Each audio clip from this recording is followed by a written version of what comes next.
Welcome to Operations and Supply Chain University. I'm Jerry Wright. This is lesson number 19, Standard Work, as part of your Ops University Lean Six Sigma Yellow Belt certification course. Standard work. Without standards, there can be no improvement, so said Taiichi Ohno, who was co-founder of the Toyota production system. If you think about it, if you don't know where you are or what your standard is, how do you know if you're improving or you're actually getting worse? So again, kind of the idea is if you don't have standard work, you can't really do continuous improvement in the best method. So standard work, sadly, is not standard. Everybody tends to want to do it their way. That is a challenge. Standard work should be the agreed best way to perform a series of tasks. Usually that is then documented in a procedure, maybe a visual work instruction or a video, maybe something in a manufacturing execution system. It's the way that everyone is expected to perform the series of tasks to deliver the part or the product or the service. Now, standard work requirements, they're based on how the process flows. There's clear time standards, the setup time, processing time, setup time, or changeover time is known. Production pace, time is known and monitored, so we know the speed at which we need to produce. The work sequence is defined. Motion or movement related to what you have to do in the process is defined. Equipment interactions are defined. And standard work in process, or SWIP, so the amount of work at any one station is identified. Material requirements, replenishment routes, sequences, replenishment time, and movements are all known and have a standard cadence or timing. Information flow is clear and visual, so we know how things are communicated. And it's something we can do easily all shift, all day long with minimal variation. Now, standard work format, it can take many forms. The key is that it is documented and actually used or followed. You want to keep standard work as visual and simple as possible. Remember this form of standard work from setup production? Here's an example of how we did the setup on the press S275. Now here's another standard work example. This is a visual aid. This is one of the ones we used at DJO in Mexico for many years. Again, this is courtesy from DJO Global. That's a company that I worked at for about 16 years. We use these as controlled documents. So we did PowerPoint, we did visuals, we took lots of pictures, and these were maintained by the documentation team. Now this one happens to be in Spanish, but even if you didn't speak Spanish, it's pretty easy to follow in pretty much any language. Now, Spanish, where this particular facility was in Tijuana. That was the expected language in the plant, and that's what everybody used. But if you follow this, you can go, oh, I think I could package this. Looks like a traction unit. Looks pretty easy to follow. So again, standard work should be something visual and simple. Now, when you create standard work, you need to understand the process fully. You have to do the job, study how others perform it, and detail each element. Take into account all of the steps. Design improvements where possible to reduce cycle time. Think simpler, safer, more ergonomic, and perfect quality. Make it easier to do right than wrong, and document all the steps in a visual work instruction or a video or whatever means you have. Validate that this work instruction is useful and performed by the operators. If not, determine why and revise it. Make sure it works. Identify any critical to quality steps. You want to try to work towards perfect quality. Add in your mistake-proof or poka-yoke systems to detect or prevent defects. Finally, review the VWI or the visual work instruction or the video or whatever your standard work is. Train everybody and say, until someone determines a better way and we all agree to it, this is the only way we do the standard work. Now, in order to reinforce this, I do an exercise called standard pork. What I do is I ask people to take out a blank sheet of paper and draw a pig. You have 45 seconds, start. So people start drawing, and I haven't given many instructions, but most people have seen a pig before. And then this is what I get after 45 seconds. I get left-facing pigs, right-facing pigs, sometimes just a pig face. So many people just write pig and circle it.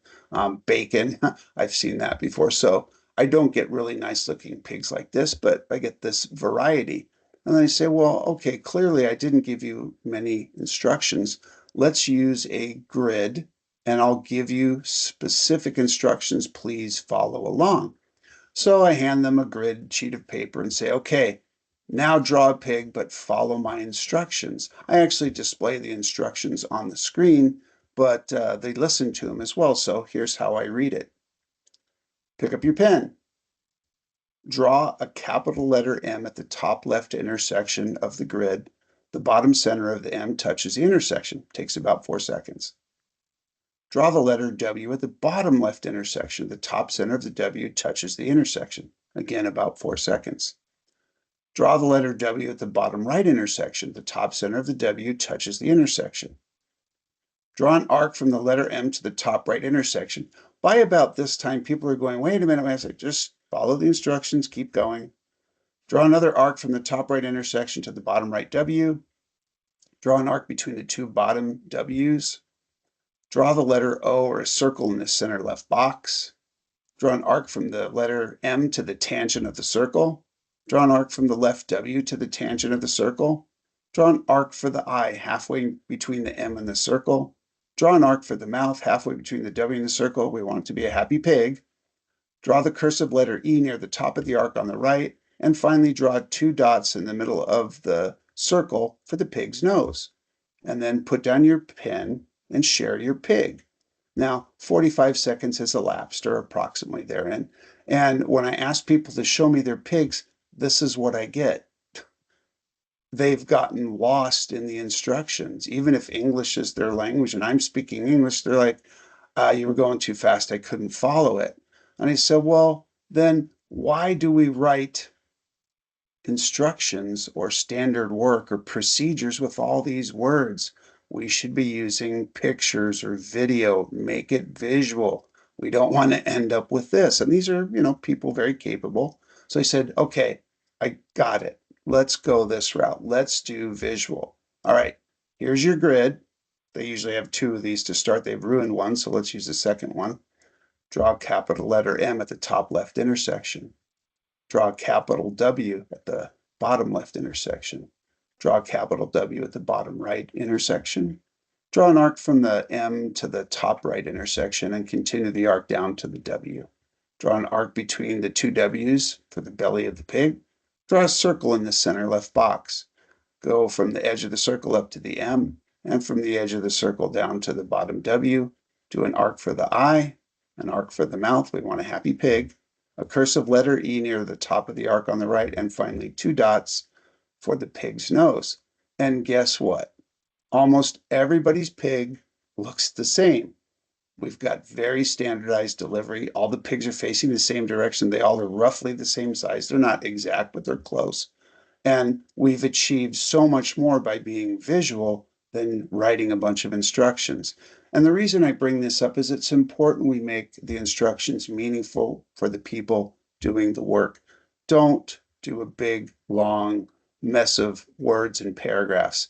That's not right. Keep it simple. Don't write a lot. Do more visuals, particularly with work instructions, and get away from heavy wording and procedures. It's just not effective. All right, so standard work, if we think about it, here's a lot of variability. You see, good is high, bad is low. Here's my challenges I have. I've got too much variation. I'm going up and down and up and down. It's going crazy. You can see the little red face. They're not happy. So we need to do statistical process control, total productive maintenance. We need standard work in place, job instruction, training. And if we can do that, we can take that big variation and bring it down to where at least I've got a happy yellow face. Then we do Kaizen events, Kaizen blitzes, Lean Six Sigma, yellow and green belt projects, and we take that capability that's now pretty standardized and we improve from a stable baseline. Process standardization comes through standard work and is extremely powerful. The 2 most difficult lean tools or concepts are one-piece flow and standard work. They're also the most powerful. They're difficult to implement because they get into changing of habits, but they're really important. Standard work is incredibly important. Let me show you how Toyota does their standard work. Here's an example of progress over time, right? So with standard work, and this is the way Toyota does it, they do a Kaizen and then they standardize. Then they do another Kaizen and then they standardize. They get all this progress over time. The reality is many companies, not Toyota and others, will do an improvement and then they fall back to old habits. And then we do another improvement and we fall back to the way we did it before, or we just don't hold the gains. So without standard work, you have this huge loss of progress over time. We want to get away from that. Standard work, again, incredibly important, challenging to implement, but very worthwhile. Now, here's a book if you want to read more about standard work. It's called Standard Work is a Verb. It's a playbook for lean manufacturing by John Allwood and Bob Pentland. Good read, and I would suggest you check into it. That's it for standard work. Thank you.